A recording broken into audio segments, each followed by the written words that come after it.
First things first, before we start the video, I forgot the fit check last time. Not gonna forget that again. We have some pants. They go to like my ankles-ish, obviously cuffed. We've got just a black tank top and a belt, and I've got my hair back in kind of like a messy, like, let's see, like a clip kind of thing going on. So that's what we're rocking with today. All right, so Alcremie has one of the highest win rates that we have ever seen in Pokemon Unite, and yet people do not seem to be outraged by it. So, looking at the stats of Alcremie, it currently has a win rate of 58.31%. Let's take a trip down memory lane and recall some of the most broken Pokemon of all time in terms of their win rate. Zacian had a highest ever win rate of 57.06. Galarian Rapidash coming in right after that, 57.05. Meowscarada peaked at 56.66%. Tyranitar peaked at 56.61%. Greedent peaked at 56.54%.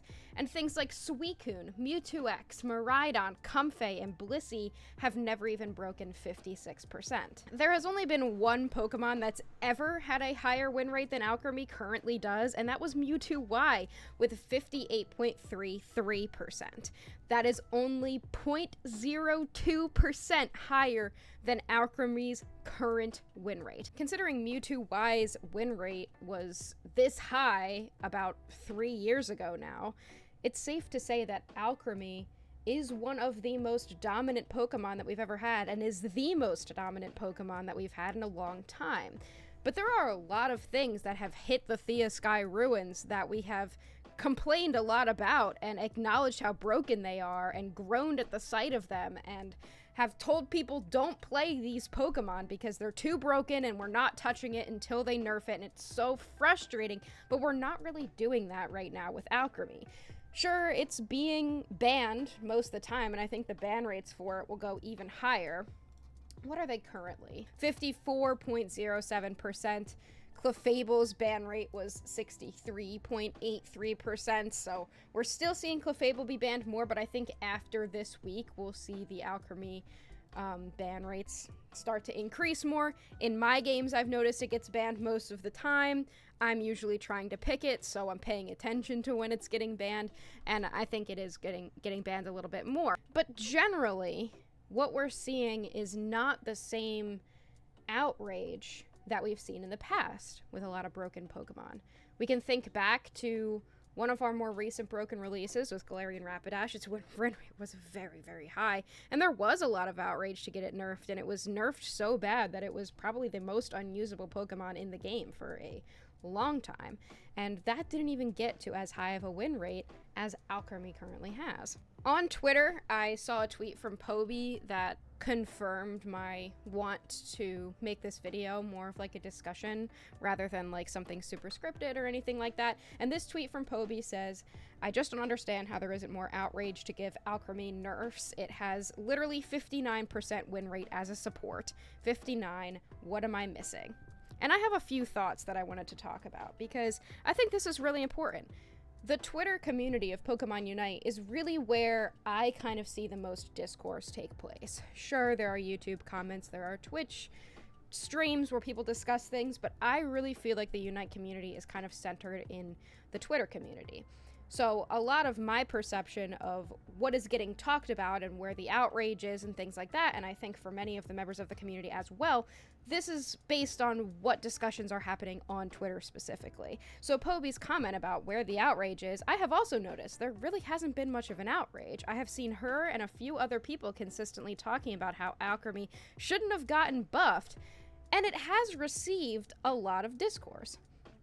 As a Pokemon community ambassador now, we are also sharing this information. Attica in the community ambassador Discord server, after our conversation about how Alcremie is kind of broken now and what items we're running on it and stuff, Attica basically noticed that non-support players generally were totally fine with Alcremie getting severely buffed, think that it's pretty good, think that the changes are good changes for Alcremie. But she also noticed that support players, people who mainly play supports and have a lot of supports on their roster, think that it's way too strong and it should have gotten less of a buff. I think that that's pretty true, and that's kind of also what I've noticed. It's been a lot of support players from the beginning being like, this is good, before the buffs. Like, it doesn't really need a lot. And a lot of non-support players being like, this kind of sucks, there's no reason to play it, and things like that. I think at this point, we have all kind of come to the conclusion, at least in the community, that Alcremie is pretty broken. But there's a couple reasons why I don't think there's a ton of outrage. And first, it's burnout. I think that the community has had enough of this to understand that it doesn't really matter how much we complain about broken things. They're still going to put broken things into the game.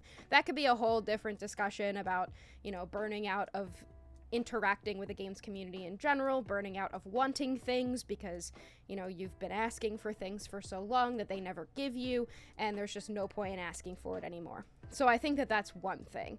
We're just sick of complaining about how broken it is. We'll just play it, and we do have bans in draft now, so we'll just hope that our solo queue teammates ban it, or we'll just play it ourselves and abuse the broken thing, because they're going to continue to release broken stuff, and when it's not Alcremie, it's going to be something worse. Now this leads me to some of my other points.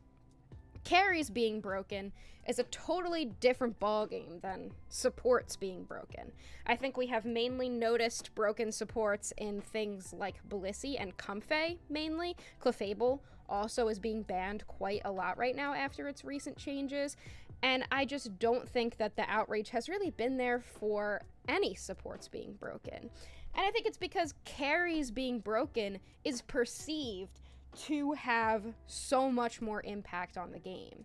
When you look at the end screen and you see Alcremie's stats, most of the time you're seeing stats of like maybe 30,000 damage on an average game, sometimes 40 or 50 on a really good game. Mostly we're seeing the decorate build, so we're not even seeing a lot of recovery numbers. Maybe 20, 30k at most for a decorate game. In recovery, we see a lot more healing, but generally in solo, that's not being played as often. Damage taken, it's not a support that takes a ton of damage. It's not a tank. It doesn't frontline. It's a very mid-line support, very similar to Blissey. So the numbers compare a lot to, like, Safeguard Blissey, for example, of not doing a ton of damage. So when you see it at the end, and you see that Alcremie didn't do a ton of damage, did like 30k, but the Garchomp on their team did like 150k, I think that people may be looking more towards that Garchomp being the problem rather than the Alcremie. And this is especially true in a solo queue environment, because in a solo queue environment, you are paying attention to what is being done to you and what you are doing in the game, for the most part. Obviously, you should be paying attention to what your teammates are doing, and I think sometimes we do that to a fault, and blah, blah, blah, blah, blah. But for the most part, the perspective of the game is in your own perspective. To make it not in your perspective, you have to specifically seek out that information. Otherwise, you are playing from not necessarily a first-person perspective, but the camera is centered on you, and you are using your moves, and you are seeing what's happening when your moves get used. If you are not playing Alcremie, you are not seeing what your moves are doing. You are seeing what happens when the Garchomp that the Alcremie is pocketing is three-shotting you with 3 crits in a row. That's what you are seeing as a player who is not necessarily a support player, and as a player who's just playing their game.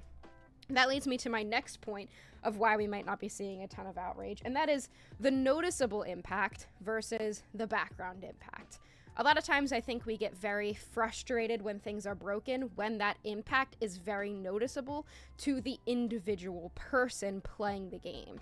And I think, when things like auto attackers are broken, something I've talked about before, something like Alolan Raichu, it's not very difficult to have that noticeable impact, because Alolan Raichu can just walk up and A button press until you're dead. It was the same with Dragapult when Dragapult was super good. You just walk up and you do a ton of damage, and that's noticeable right away. Like, okay, yeah, this just walked near me and now I'm dead. Supports can't do that for the most part.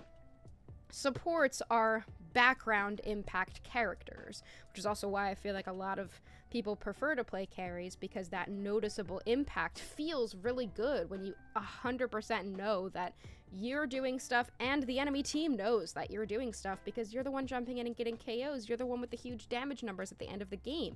The background impact is not as highly noticeable. There are a few supports where this case is not necessarily true, where the impact of those supports is way more noticeable rather than background. One of these is Sableye and Psyduck, supports that are built around CC. Wigglytuff as well, which is more so a tank. I always kind of categorize it as a tank, but more so these supports that have this noticeable kind of more frontline impact where they go in with a lot of CC. CC is a big deal for people noticing what a character is doing to them. The noticeable impact of getting stunned, you know that Sableye did that. They came up and used knockoff, you were stunned for 30 seconds, and then you went down. It's very, very noticeable to see that. Seeing the Decorate shield get placed, seeing the Safeguard get placed, okay, yeah, fine, but that's not as noticeable as a CC move directly leading to your demise. The other example is Comfey, which is a very background impact character. It doesn't do anything. However, you know when the Comfey is there. And I think that for a lot of us, the reason that Comfey has been the source of a lot of hatred towards the design of the character, which I understand. I love playing Comfey, by the way, but I completely understand where Comfey gets a lot of hate thrown at it, because it is one of those background impact supports that actually has a ton of noticeable impact, and it's very easy to make the connection between Zacian's okay, put it with a Comfey and it's dumb. Zoroark's okay, put it with a Comfey and it's dumb. It's noticeable that it's there, and you can't do anything to the Comfey until you do something to the thing that it's on.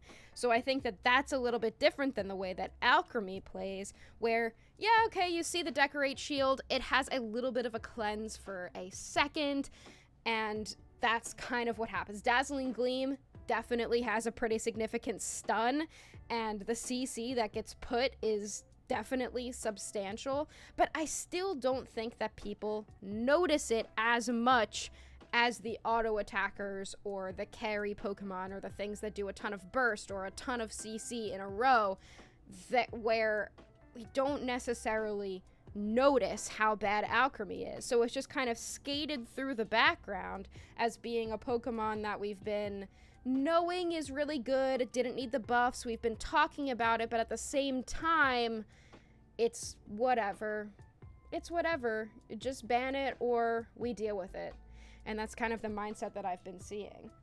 The last point that I want to make about this is solo queue versus coordinated play. I think a lot of people, for the most part, are consistently playing a little bit more solo queue than something coordinated. Maybe you have duos, maybe you have trios, but in terms of what solo queue versus coordinated play means, I basically mean competitive versus everything else. So that's important to note as well.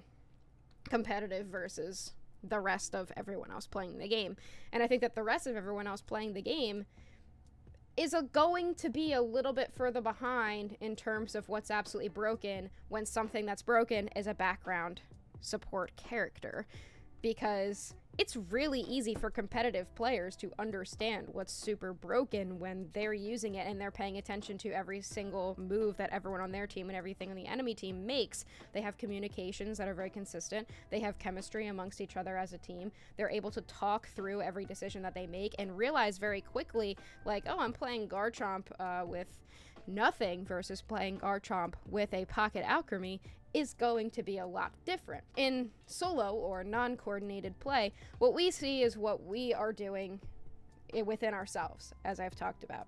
So the only person that's going to notice first is the person playing Alcremie, how much enabling it does. I don't even think that the people who aren't playing Alcremie, that are getting pocketed by Alcremie in a solo queue environment, really understand what Alcremie is allowing them to do. It takes a little bit longer, and I think that people might lag behind on it a little bit. Generally, I've talked about a good couple things in this video that could kind of explain what our problem is. I think that generally It's probably just that we're burnt out and we don't feel like complaining anymore, and there's not enough people playing the game to even complain about it anymore. I think that that's probably the main reason, but there's a lot of all of these other reasons that I've also talked about as well. So that's going to wrap it up for today's video. I appreciate you all watching. Please let me know your thoughts in the comments. Let me know if you've gotten your green ribbon on Alcremie yet, and I will see you all next time. Bye!